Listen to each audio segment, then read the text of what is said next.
Welcome to the Super 6 podcast. It is the first installment of many up until the end of the season of the Super 6 podcast. I'm joined by Steve K, Kevin Parker, Jax Talbot, and Jamie Jackson. How's everyone doing? Very good, thank you. Yeah, good, mate. Very good. Good. Yeah, friends before the show, but don't know if we'll be friends after this. No, I'm sure we will be friends before, after. I'm not sure about episodes going forward, but this one at least, you get a bit of a taste of what's to come. We're going to be going over some of the results from the teams in around the top six that happened this weekend, and of course, we'll be asking the key question: who will finish this week? We'll be asking who will be finishing in the top four and what order. I'm gonna start with first of all, I'd like to give Jamie a shout out. He's got a book coming out because they can play fucking good football. A story about Erik Ten Hag. Jamie, do you want to give a little brief description about your book? I tell you what, after they won the Carabao Cup, the title of that book is actually a quote of Ten Hag's. After I think they beat Liverpool the first in August, the first meeting of the season. It was a good title, right? After they won the Carabao Cup, after last night, you could have a call about it. But yeah, it's basically about Ten Hag's first season. I've written it as the season's gone along, and that's why it's coming out now, because it's on something called Substack. It's in weekly chapters, so it sort of just started last week. At the start of the season, pre-season in Bangkok, I covered them over there for the Guardian Observer, on the pre-season tour of sort of Thailand, Australia. So the idea is between now, which is obviously March, and the end of April, the book catches up the seasons. By the time you get to May, you're right, in the final month, the sort of climax of the season. That's basically it, really. I'm tempted to say, is the book out now because the season's over then? You know what, right? You know what? I had the same challenge when I did a biography of Solskjaer, because he was basically on the verge of being sacked every 5 minutes, if you remember. Yeah. It was in at the time, and people knew about it, because that's how it works in books. You sort of announce you're doing this. But yeah, so people should take a look if they're interested. Obviously, I suppose you have to be a United fan. I get that. It's on my Substack, which is just Jamie Jackson. The first week was free, then you pay $4.99 a month for weekly chapters, and away you go. I mean, there's other things on there as well, but it's interesting doing it this way. I don't know if people know what Substack is. It's basically a website for writers, and it allows you full control of sort of everything. I've done everything on this. I've published books the sort of the mainstream way before the Solskjaer book, a previous United book. And I've done it sort of a half and half thing with my novel, Nighttime Cool, which was a sort of subscription model as well. So anyway, that's what it's about. I'd suggest listen, we're all, well, I'm not partisan because I'm a lapsed Forest fan, but most football fans obviously are just interested in their team. But if you're sort of more of a sort of considered person, you might be interested in this just because of the approach I've taken. I'll leave it there. It's free to have a look. So yeah, take a look if people fancy. All right, make sure you give that a look. Jax, how are you feeling today? Yeah, good, thank you. Still nursing the wounds from Newcastle's cup final loss. I'm just about over it. But yeah, all good, thank you. Cheers. Good. And Kevin, you've been in this position before where you're breathing down the next of top spot. Do you feel like your experience from before is going to be enough to make you get over the line and be champions again? I think that experience will no doubt have some benefit. It's fair to say a few weeks ago when Arsenal went through, a few bad results for them, including losing at home to City, I thought there might have been a little bit of a bigger wobble on there. But actually, the results since City beat them have not been too bad. Yeah. Well, have been very good, actually. And even though I don't think the performance was fantastic on Saturday by Arsenal, to come back from 2-0 down and win 3-2 will be a morale lifter for them. So it's going to go down to the wire. I do remember a few seasons ago, though, City won the league and during the whole of that season, they were only top of the league for 13 days.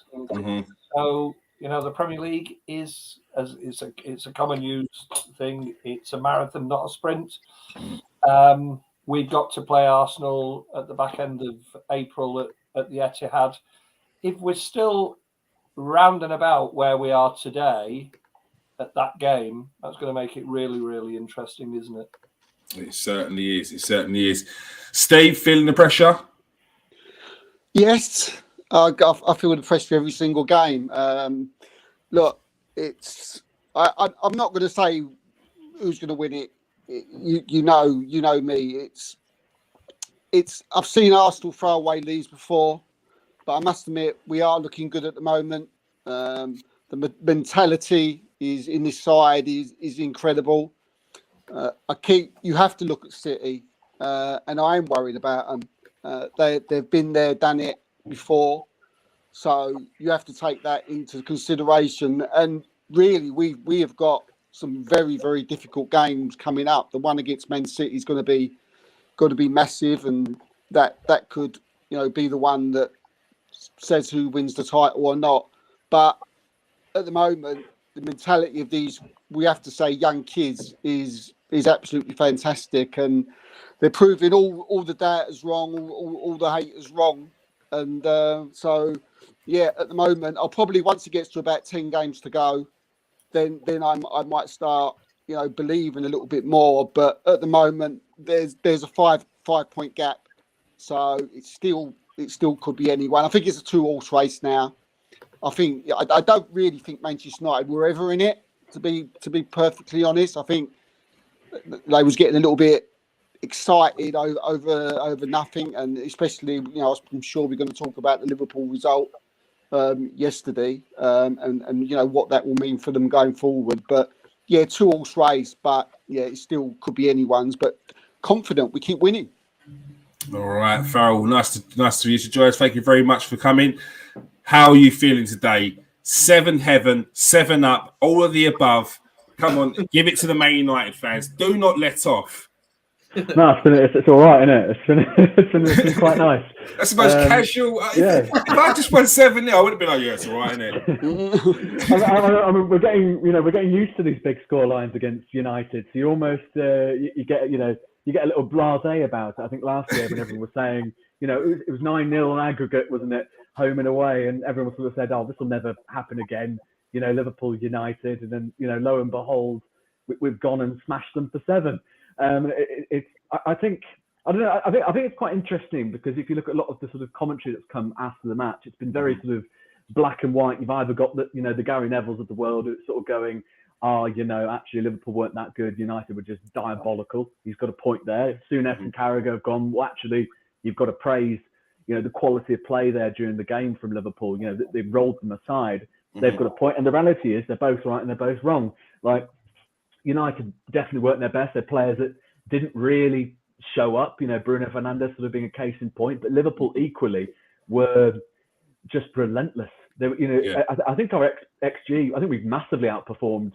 I mean, if you're into that kind of thing, the numbers around it, we massively overperformed. I think our XG was something around the 2 or 3 mark. So the level of just ruthlessness shown by that Liverpool side, you're probably not going to see that again in terms of that sort of big blown out scoreline. I mean, I said that after Bournemouth, and take that with a pinch of salt. But yeah, no, I'm feeling good about it. I think it's, Klopp said after the game, we've had so many sort of players come back. Diogo Jota, so integral to the way Liverpool play. Oh, beg your pardon. Bobby Firmino. Liverpool are a team that press from the front just as much as any other area of the pitch. Having these kind of players back available is absolutely massive, and it showed in the game, and it will probably show for the rest of the season, hopefully. Do you think this is a glimpse of a future Reds, or do you think there's a long way to go in the transition they've got to make to the new team? I think it's definitely a glimpse. You can see already. I think the amount of comments that are made. We brought in Nunez in the summer saying, he's a bit average. He's an Andy, he's the Uruguayan Andy Carroll. It was absolutely outrageous. And you look at sort of his actual goal contribution. His goal contribution rate, including goals and assists, he's on something close to a goal contribution a match. If judging by my recent maths. Cody Gakpo, again, I think there were some bedding in issues, and the main thing there was obviously he's coming into a Liverpool team that is nowhere near the level it was performing last season. So it's always going to be hard for any new player coming into a squad, let alone one that's performing as inconsistently as we were. So yeah, I think the forward line is the clearest. If you're looking for the future of this Liverpool squad and what it's going to look like under Jurgen Klopp, look at the forward line, because we know what we need in the summer, and I think that probably expands, beyond the midfield potentially into the back line as well. But if you want to have a look at sort of what this Liverpool squad is going to look like in the coming years, have a look at the forward line. Yeah, true. Jamie, seven goals against Liverpool. That is absolutely devastating for Manchester United, especially when they thought they were getting closer to turning that corner. They're getting back to their best, and then just get humiliated by Liverpool. Yeah, I mean, humiliated is a good word for it. At Anfield against their, each club's fans or whoever would say the other club is their biggest rival, and rightly so, because the two most successful clubs, in our sort of league or our country. I mean, I watched it on TV because it's a way I wasn't there, and I'm not a fan of United, but my son is. He's 11. He's called Sonny. He happens to be called Sonny. And after about 4 or 5, he kept on saying it's going to be 6, it's going to be 7. I was like, no, it's not. And he was kind of proved right. And it was just, everyone could have a bad day, but this was like a sort of, it is their worst defeat, I'm pretty sure, in their history, and it's to Liverpool. So what? Yeah. So as I say, your humiliation is completely right. I mean, it's a complete disaster. You could not make it any worse for a United person, fan, manager, player than this. I think it's worse than sort of losing at City, only just, but it just is because of the level of rivalry. And I don't know, what's going to be interesting now is they're obviously playing Real Betis on Thursday. We'll all go and see him. This is the correspondence on Wednesday. This is Ten Hag ahead of that game. And obviously it's not going to be about this. I think it's Southampton on Sunday at home. Again, I'm at that game. And then you're into the FA Cup, and it's sort of like, before the international break,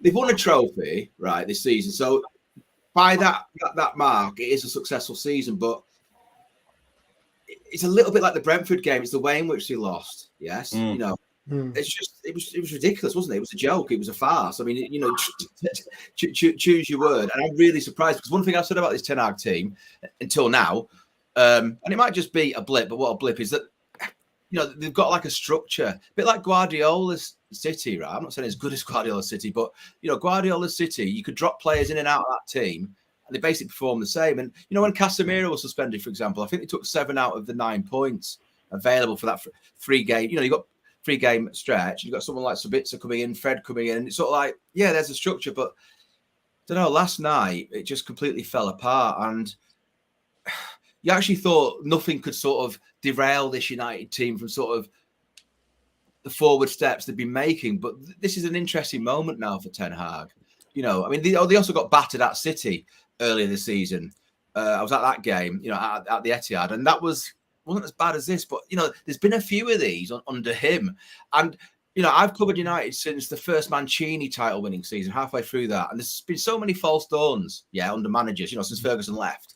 Oh, Van Gaal's the right man. Is he? I'm not sure. Mourinho, well, he's just won the title with Chelsea 2 seasons ago. Solskjaer, well, he's got him going the old United way. I'm not saying Ten Hag is in that bracket, but you've got to be careful, because if you fall apart like that, I don't know. It's a little bit alarming, I'd say. Do you think the issue is that it wasn't used to going behind before? Because it seemed to me they just kind of, when they went 3 goals down, that's when they threw in the towel. And they could have salvaged it if they just went, right, we're going to lose this game. Let's just make it reasonable. But instead, it seems, and you can see how animated the players were on the pitch as well. I know Bruno Fernandes, apparently he didn't call to come off, but he suddenly looked very animated and frustrated. Then I saw Luke Shaw sort of dig out a player as well on the pitch. I think it might have been Nunes. I just thought they could have taken that loss 3-0, 4-0, and it would have been not okay. Yeah. You moved on from it. Yeah, there's a lot of the manner in which they carried on. It's become a thing now, isn't it? That's the trouble. It's 7 the biggest rivals. There was a lack of savvy there, I thought. A lot of sort of a lack of basically what you're saying, Jack. Just like, sort of closing down the game. All right, we'll take a 3-0 cuffing at our greatest rivals and get out of here. Because the thing is, 7-0, it's in the books now. United fans have to swallow that for the rest of their lives. Yeah. That's what the club has to, and that's for them. That's why they're so angry about it.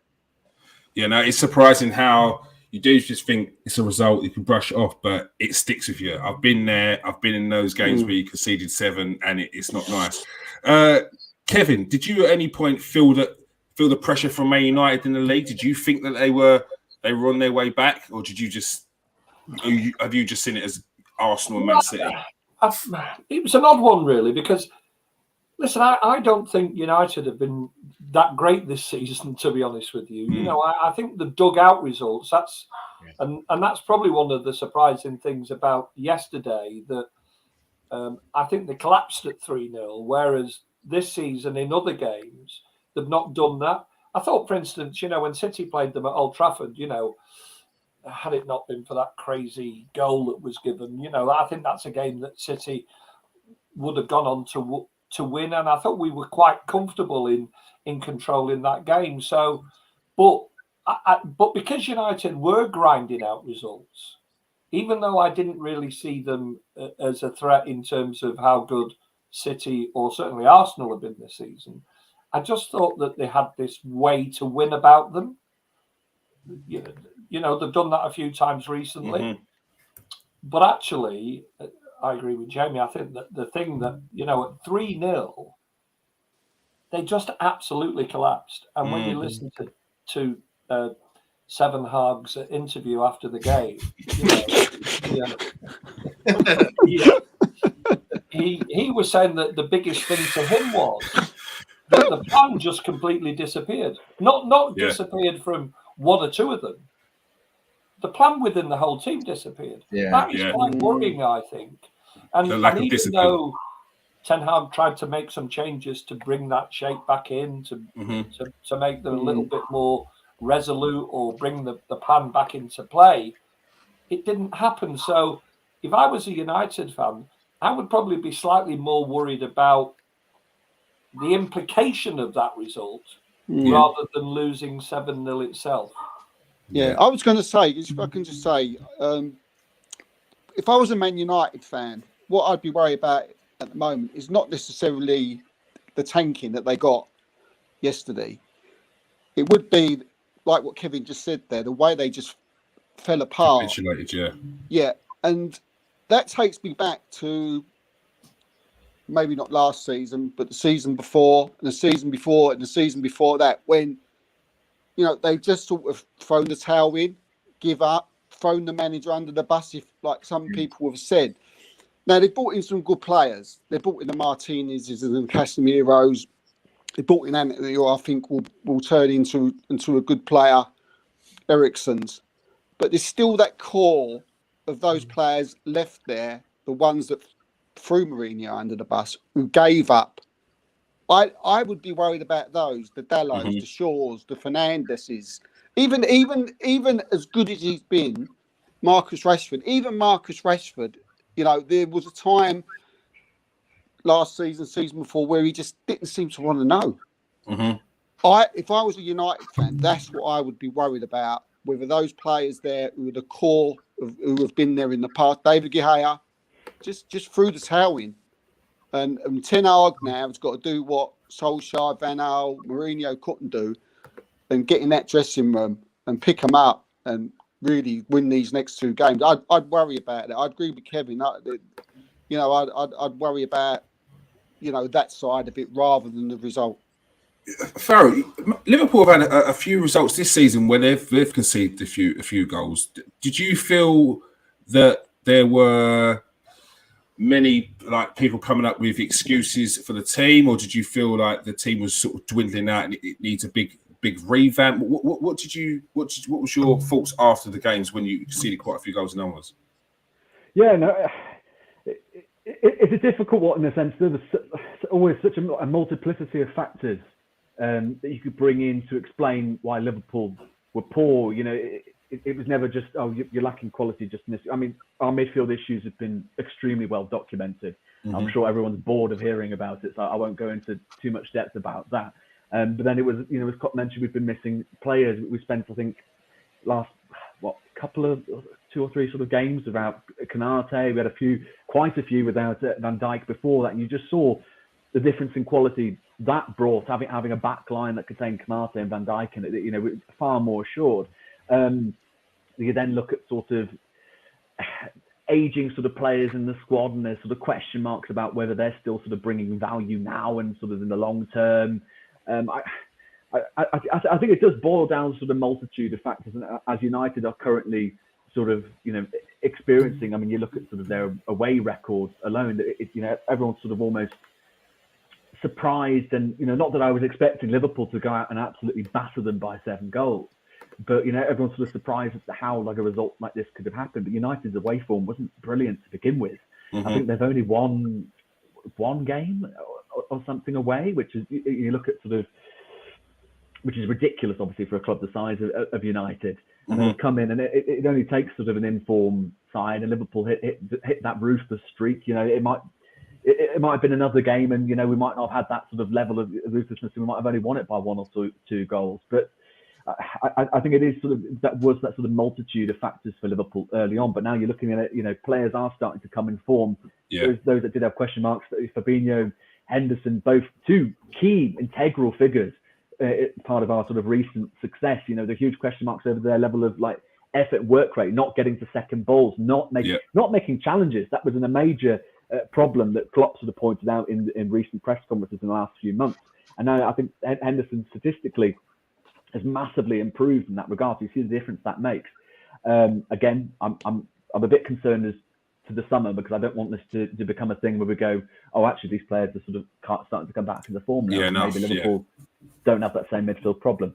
But yeah, promising. But I hope it doesn't disguise the level of investment that we clearly need. Really needs, yeah, true. Jack, do you think that Manchester United potentially papering over the cracks? Pharrell points out that their away form's not great. Kevin pointed out that this is Man United a first time really had some adversity, and they just capitulated at 3-0. Do you think they're papering over the cracks? Do you think there's a lot more surgery that's needed with this team? Surgery, that's what Ragnick said last season. And he was talking, I think, about the squad and its entirety. And obviously a few players have been moved on, and it seems like quite a lot will be moved on again this summer. It seems that Ten Hag is bringing in a certain type of player. So you've got like the Casemiro and Martinez. There's players with like good sort of mental strength, and when they do go behind, they're able to pull it out of the bag. Obviously, it wasn't the case at Anfield. I quite like Manchester United. So I mean, I live here and that, and I've got weird sort of affection for the club, and I do like to see them do well. Strangely enough, So, but I have to say, I do think even when the wins they've had. There's just, I mean, in particular, the game against Leeds, I think it might have been at Ellen Road, I can't remember. But it just didn't look very good. And I think it was 2-0 in the end. And it just seemed to me like they got away with that one a little bit. But I suppose that doesn't really answer for losing to Liverpool 7-0, which is sort of come out of absolutely nowhere. The Brentford loss, I think it was 4-1. Then you had the City one as well. You kind of think that's teething problems. But this one is very significant. It could be something as simple as complacency. Yeah. And I think people also are aware of the job Ten Hag's doing. He had to deal with the Ronaldo issue. He's had to deal with the takeover noise in the background. So he's doing a tremendous job. I think it's just a matter of having a bit of patience. We look at Arteta now and how well he's doing with Arsenal. It's not been plain sailing for Arteta at all. No. There has been Arteta out trending on Twitter several times, but now and it's gonna take that. If it's progress, I think fans will give them time. It just seems to me that Ten Hag probably needs to bring a few more players in. That's not to say he has to bring in another Anthony for 80 million, 100 million pounds. He just needs to get even those sort of fringe players just working in tandem with the rest and fulfilling the philosophy that he wants, which is hardworking, progressive team that won't, at 3-0 down to the arch rivals, decide to, get all pissy and whatever. So, in a way, perhaps even the 7-0 loss could be maybe it could be a bit of a positive thing to sort of have it highlighted in such an extravagant bit of a wake-up call. Definitely, I think. Yeah, I know fans won't see it that way, but from the outside looking in, as a fan, it could be that, like, it could be a bit of a, an indication of what they need for sure. I think Jack's onto something there with the fringe sort of stars, because from a Liverpool perspective, you look at players that we've had historically, Divock Origi, Xherdan Shaqiri, Taki Minamino, players who I think a lot of other clubs would look at and go, so what? But from a Liverpool perspective, these players have had such a vital part to play in the general squad. How many compilations are there? Origi sort of coming on late in the game. The famous one is in 8 or 9 minutes of extra time against Everton. Pickford fumbles the ball, God knows how. Origi heads it in, pandemonium in the stands. Yeah. And these moments are so quickly forgotten, but you really don't forget. Certainly from my point of view, how important a role these players play in the squad. I don't know from United's perspective, how many players they have in that squad that they can go to who would be happy with a peripheral role in the squad, but then coming on and having as remarkable. Origi came on in a Champions League sort of semi-final and scored a couple of goals. We're talking. I know that kind of player is. You can't just pick it up on the way from the shop. It's a hard thing to find. You're looking at a player who can bring on that level of quality, can make an impact on the pitch, and is mostly happy being on the sidelines and accepting there's a lot of quality in front of me. I'm probably not going to get regular starts. I don't know. There was that radar graph that I think Jamie Carragher sort of dissected on Monday Night Football about a year or two ago, and was looking at the level of impact Divock Origi had when he started a game compared to when he didn't start a game, and he was as doubly effective off the bench as he was starting it, which doesn't seem to make much sense, but that's exactly the kind of player. It's not just about spending £100 million and getting in this ridiculous world-beating player. You brought in your Casemiro. You need more sort of fringe players who are happy as that role and can make that impact. Yeah, you have to kind of, as a club, you've got to try and earn it to get those players. City have earned it, Liverpool have earned it, Man United, Arsenal. They've got to earn the right to get those sort of players in where their changes on four fronts. They can promise a different cup to that player. They can promise game time to that player. And you sort of you have it as a squad. You build that as a squad. It's not something where you can just have a load of players and just bring in this player, because the quality is going to drop down. And to keep that quality, you kind of probably got to have that player there and then sort of wean them out, bring in a new player, and then sort of sell the player that's you're weaning out that they're still part of the squad and they can still have a big impact. So it's not easy. Arsenal are just starting to do it. So we will see what happens next. Kevin, on to you now. Manchester City, Phil Foden gets a goal, Bernardo Silva, but no Haaland. What is going on? Clearly out of form. Waste of money. What's going on? Well, he did get an assist in the game, to be fair. So, let's make that. And he had, of course, scored in his previous league game at Bournemouth. So, listen, the Haaland thing is from. I do snigger sometimes, and there was actually somebody at the game behind me on Saturday, a City fan, who was actually speaking to a Newcastle fan, and the City fan was suggesting that Haaland has impacted on the way that we play the game this season, and suggesting it's a negative. I mean, it's difficult, I think, for any player to come into a Pep side and hit the ground running.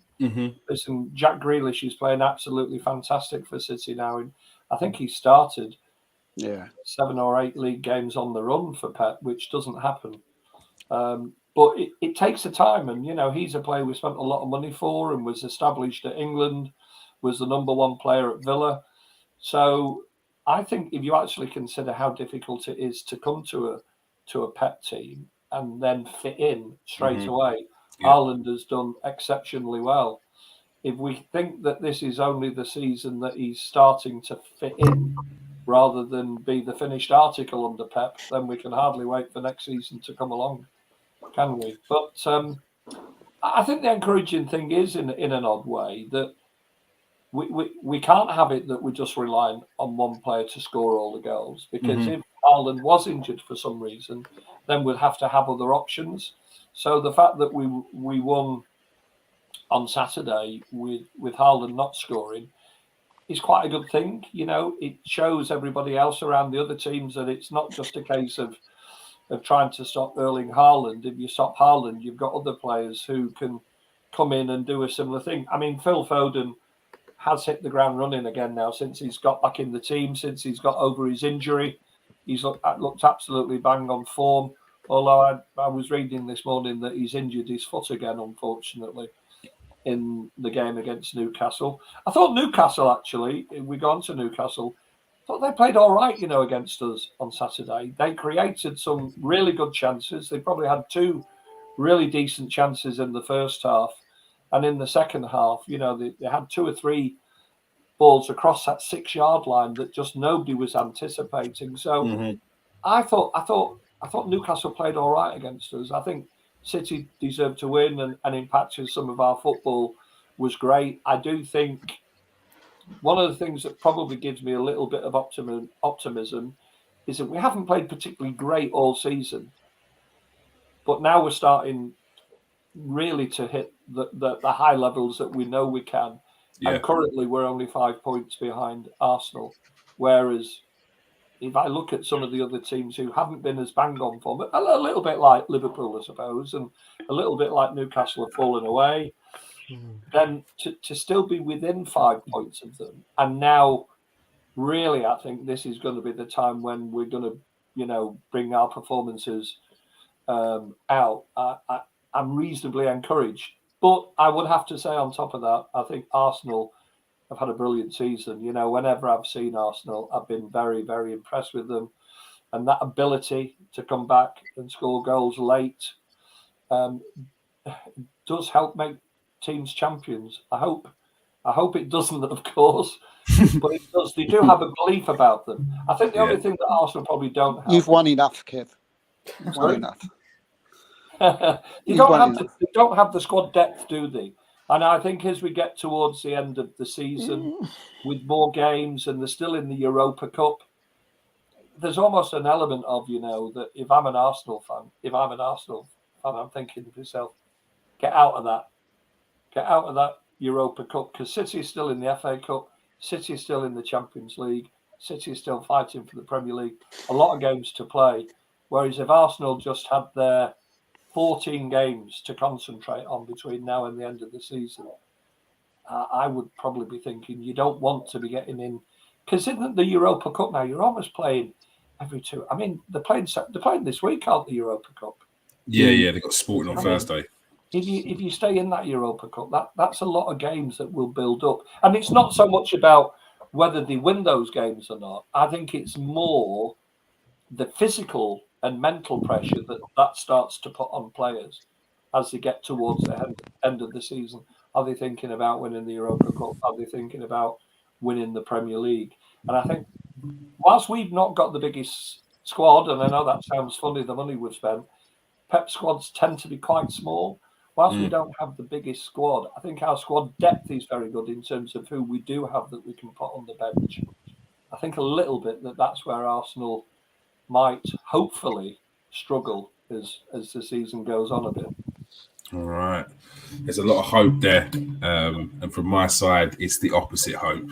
I think we can do it. I think we can do it, but we will see. Jax, Newcastle was slightly dropped off this in recent weeks, months. What have you seen that has been the slight decline? Because they're having an exceptional season. Like we can't make out they're having a bad season. They're sitting in 6th spot, but there has been a drop in form. Yeah. In the last 5, they've lost 2 and drawn 3. What have you seen has been the issues there? I blame Almiron, to be honest, entirely. For, being the next Lionel Messi for the most part. He is just Miguel Almiron, unfortunately. So I don't know. I feel there was the issue. Our defense has been pretty wonderful with Dan Burn as left back, and then we decided to struggle in front of goal. Wilson's got 1 goal and 12. He's just not performing right. I think he missed a couple of chances at the Etihad as well. Mm-hmm. And then also now we're getting a bit of defensive frailty as well. We're conceding from free kicks. We did it in the Carabao Cup. We did against one other as well. It's not a capitulation because we're still enjoying life. This season's wonderful for us. We would have asked for, a cup run and we got to the cup final, and we're challenging for Champions League somewhat now. Dropped off a little bit, so it's fine. But I suppose in the context of the season, it's a little bit disappointing. There's sort of an argument among fans about criticizing a performance, and other fans saying, well, remember where we were under Mike Ashley, you can't criticize and stuff. And I'm sort of somewhere in the middle with it. So, for me, I've supported Newcastle since I was 10. So it's sort of been a long time and not very enjoyable. 2004 was quite fun, Bobby Robson. Then the dark cloud came when Graham Souness took over in 2004. And it was just hell on earth, basically, after that. And now I'm just sort of enjoying, the whole season, really, for once as a fan.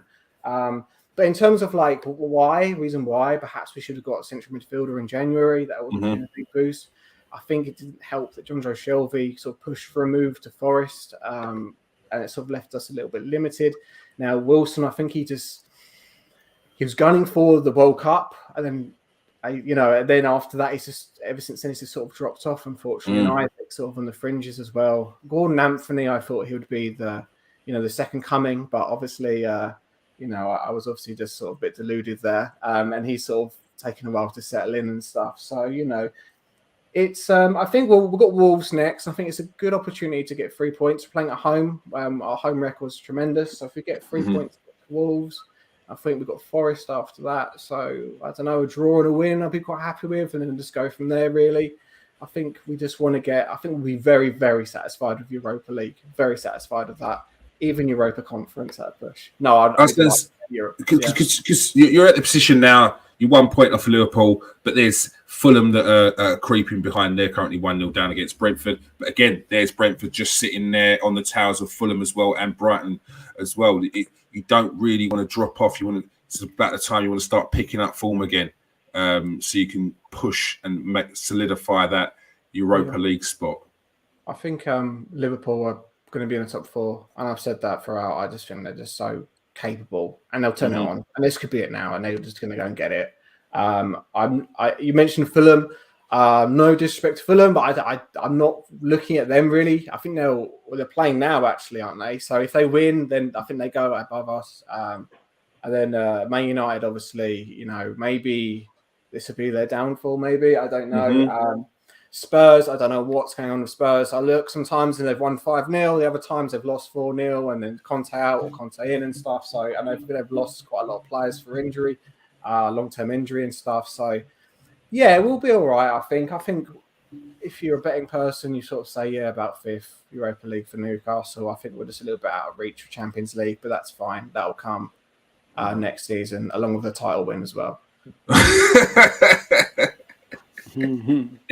No, Arsenal winning it back-to-back. Don't worry about that. And now, Steve, Arsenal riding their luck. 96th minute, scored on the 98th. Lucky. Right? What's going on? Is it? Are they cheating? Is it rigged? I'm hearing it rigged. Yeah. What's going on? No one likes us, but we don't care, doesn't it? It feels like we're Millwall fans recently. But no, seriously, I just can't keep doing this to me. I mean, my heart every week now is on the floor, but they keep doing it. I mentioned a little while ago, mentality monsters. No,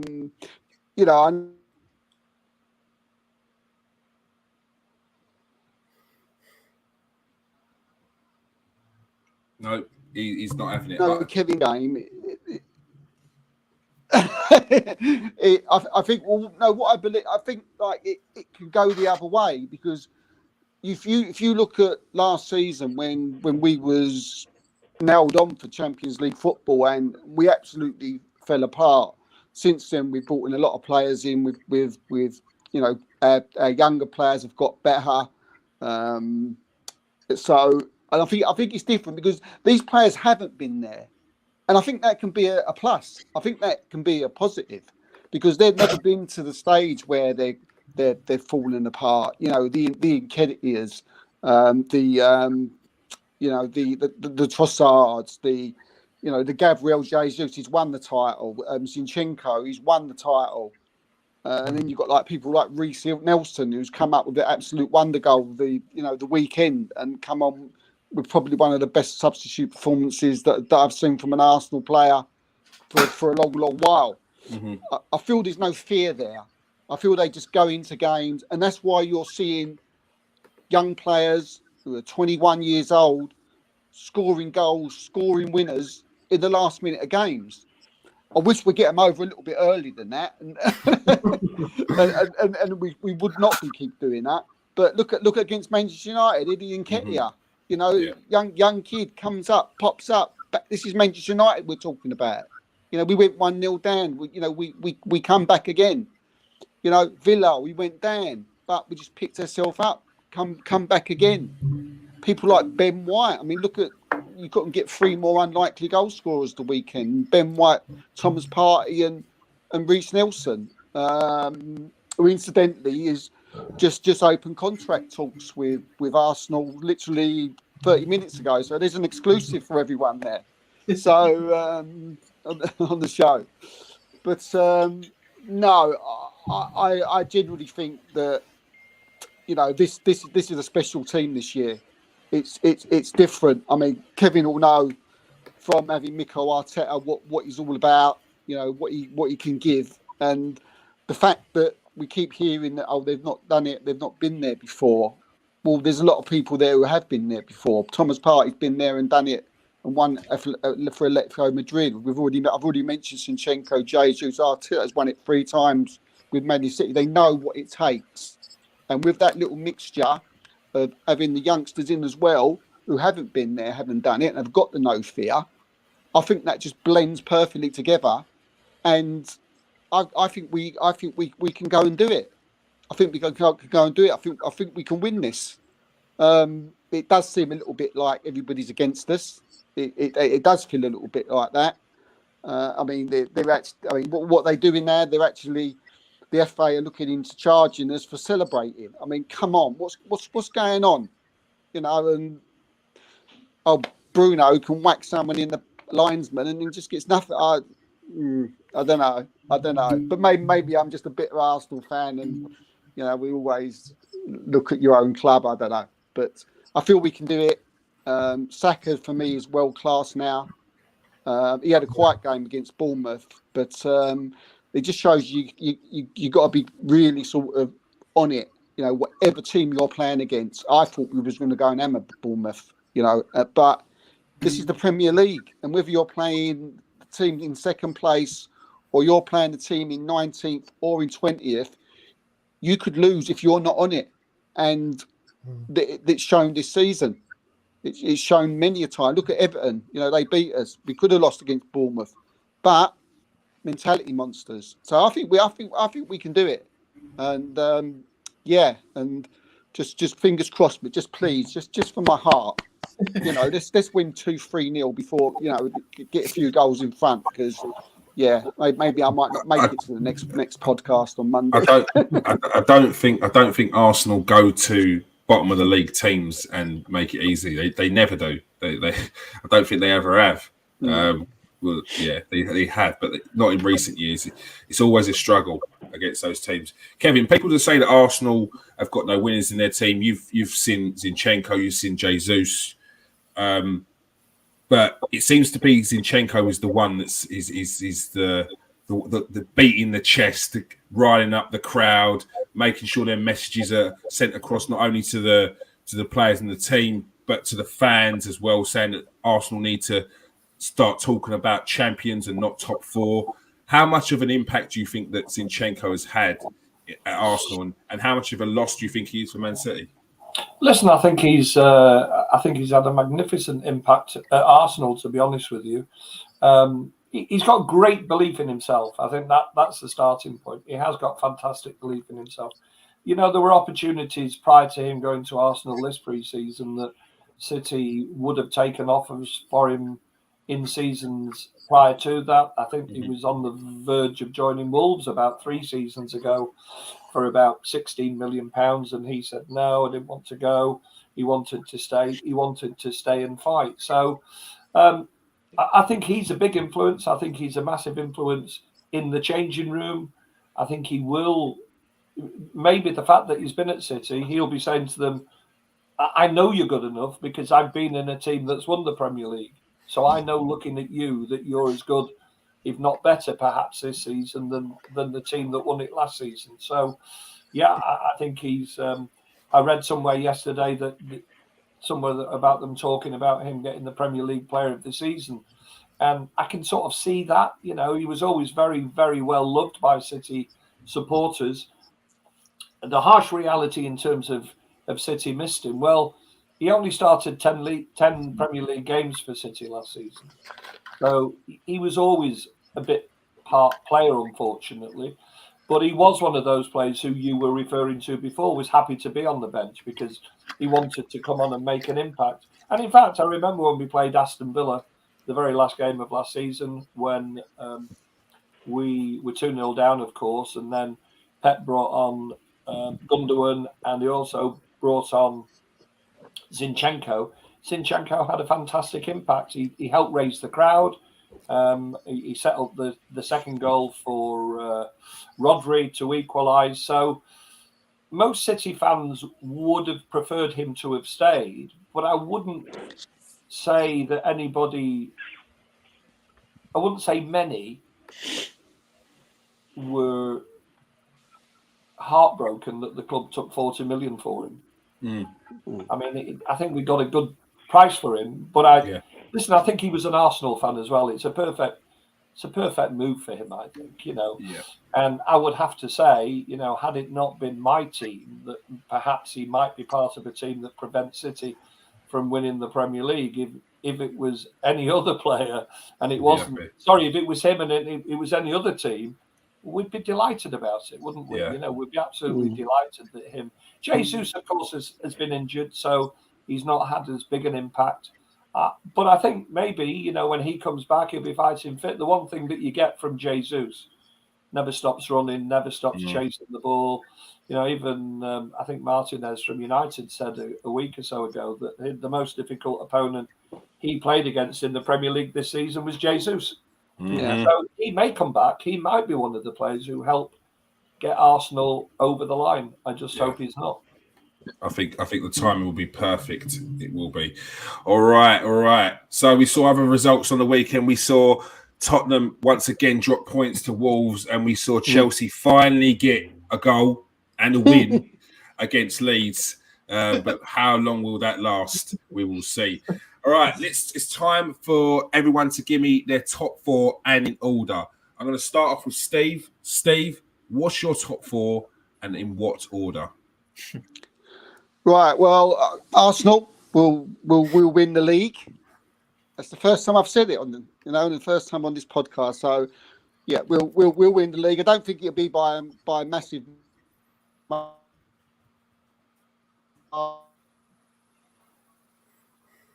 That's a bit of divine intervention, that I think. It's stopping him.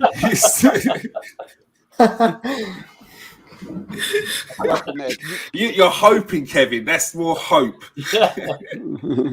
That was that stutter in the as we rushed towards the end of the Premier League season. I was hoping for.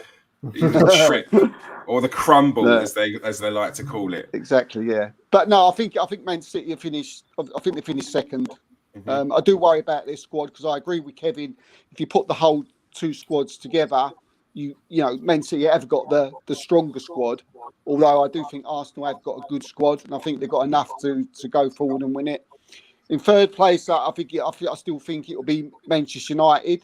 I think other teams behind them will close the gap, and I think the next two games are going to be, essential in how their season is going to go for the rest of the season. Very important that they keep Marcus Rashford fit, because if he stops scoring, I don't know where the goals will come from. And in fourth place, I think it's going to be Liverpool. Sorry, Jack, about that. But, I think they're on a bit of a high at the moment. And, I mean, I agree with Farrell as well. You look at their, Salah, you look at Cody Gakpo and Nunes. They was getting a little bit of stick a little while ago. I was certainly weren't in that camp because I think they're excellent players, and I think they'll both go on to, go be very, very good Premiership strikers. For Gakpo's finishing against Man United, his 2 goals were excellent, and Nunes has got a bit of everything to his game. So yeah, for me it'll be Arsenal, Man City.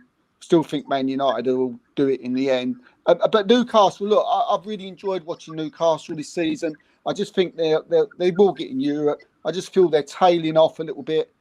Ramirez, what a player he is. I'd love to have him at Arsenal, but we could have had him. I don't know what happened, but Newcastle got him. Probably paid him a lot more money than Arsenal did, I suppose. But I feel that their goals are short. They need a striker. I feel a more potent striker. And defensively, they're not what they was, but I still think they've got enough, and they'll win games this season. And Europe will be no problem. And I'm sure every Newcastle at the beginning of the season would have took that. So yeah, 100%.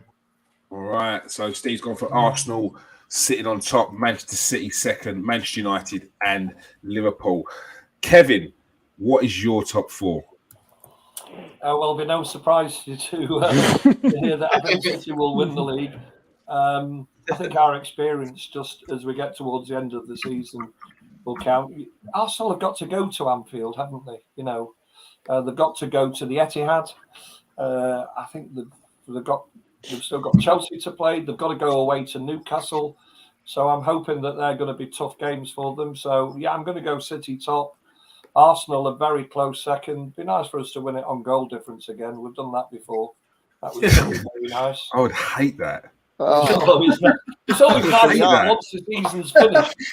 You've won 4 out of 5 already. Sorry? You've won 4 out of 5 already, mate. Go and win the Champions League. That's what you want. Okay. Put everything into that.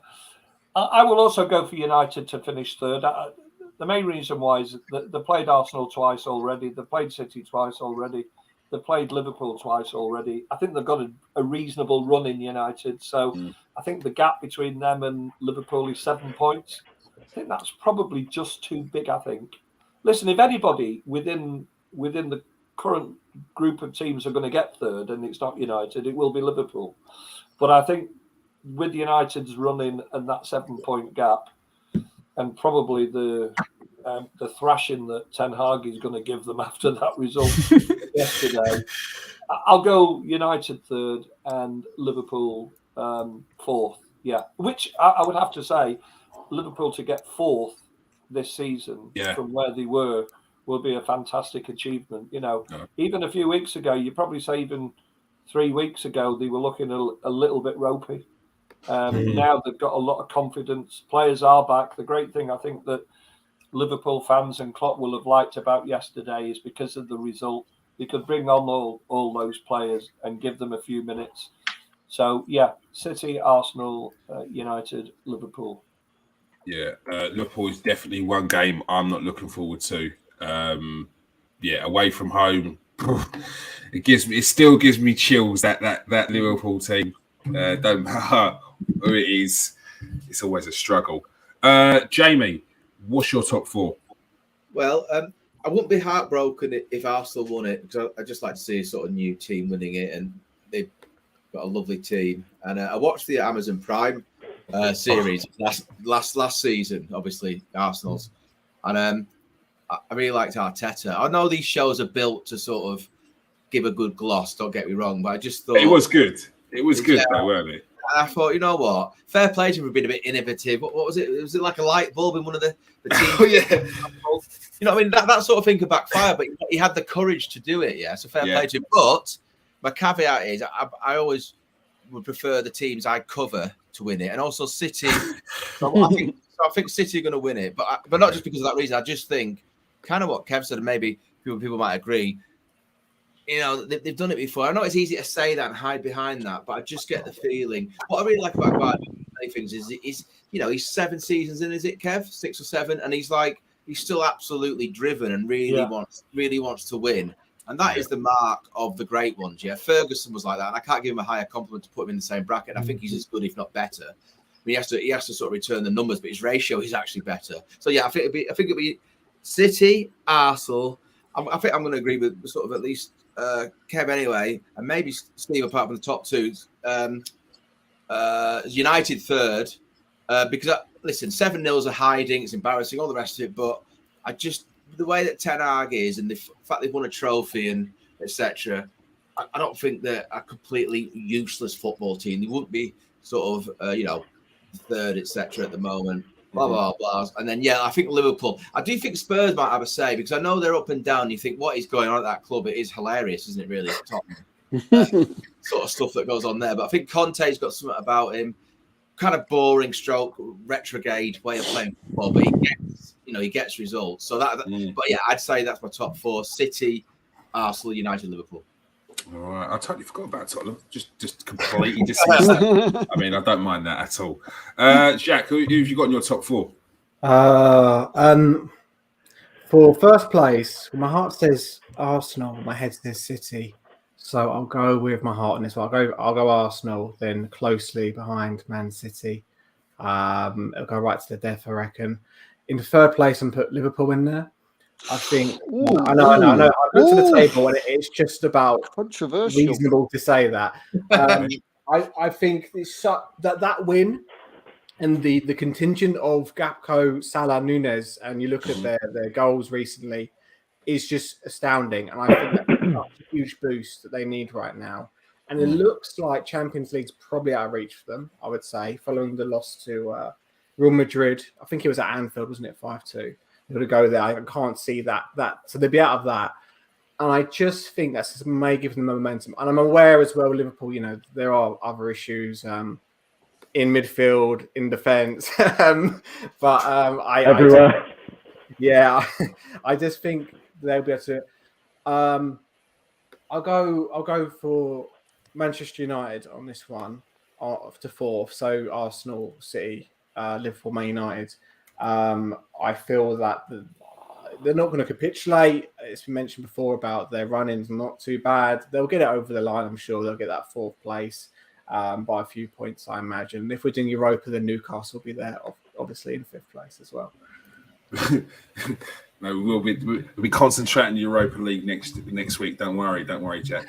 So Jack's gone for Arsenal at the top, Manchester City, Liverpool surprisingly, and Manchester United in 4th spot. Farrell, what is your top 4? Similar position to lads. You wouldn't be shocked if City did end up winning it, but you just almost. I don't know, I do look at that Bournemouth game and that late goal, and it's got almost 2013-14 Liverpool vibes to it. What one they didn't win it, you mean? Oh, hey. I feel inspiration there. I was going to say that, obviously, if Arsenal don't end up sort of capitulating towards the end of the season, you could end up with a bit of a glory there. But I don't think anyone, even in that season, suspected that Liverpool would throw it away so casually. Brendan Rodgers for you, but there you go. Different times now. I certainly rate Mikel Arteta more than I rate Brendan Rodgers. That's damn sure. I'm going to go with I'm going to go with the ceiling here, and I'll say Arsenal to win the title, City to come second, and I will also throw a spanner in the works and say that Liverpool will finish 3rd this season ahead of Manchester United in 4th. Again, I think it does come down to sort of a lot of factors. Ultimately, the gap is only 7 points. Liverpool on a rich sort of vein of form in the league. United easily could pick things up again. It's not atrocious, their recent league form. But I do think if this Liverpool side can avoid any sort of further injuries, you look at this forward line of Salah, Nunez, Gakpo, and you've got Jota and Firmino waiting in the wings. Key seniors like Henderson and Fabinho are performing again. Basically, as long as Liverpool don't get injuries and these players keep performing, I could see us pipping them. But if anything unravels in that regard, equally I wouldn't be surprised to see United steal a march there and get 3rd. No, definitely. Well, it's going to be exciting running towards the end of the season. some big games coming up. Obviously, there's Arsenal going to be taking on Liverpool in a couple of weeks' time. But before that, we've got some Champions League games and Europa League games as well. All right, that is all we have time for. Again, here's the top four. Steve's top four. He's gone for Arsenal, Manchester City, Man United, and Liverpool in fourth. Kevin has gone for Man City, Arsenal, Manchester United, and then Liverpool. James Jackson has gone for Manchester City, Arsenal, Man United, and Liverpool in fourth. Jack has gone for Arsenal, Man City, Liverpool in third, and Manchester United in fourth. And Farrell has gone for Arsenal, Manchester City, Liverpool, and Manchester United as well. All right. Thank you for everyone who joins us tonight. Thank you. Cheers, All mate. right. Yeah. Cheers. Pleasure, mate. I'm good. All right. Thank you for everyone who's watched us. Make sure you hit that like and subscribe if you are new to the show. Make sure you join us tomorrow for the Arsenal show and for the post-match reaction on the the Sporting Lisbon versus Arsenal Europa League game. Peace out, people. Stay safe and wash your hands. Anytime.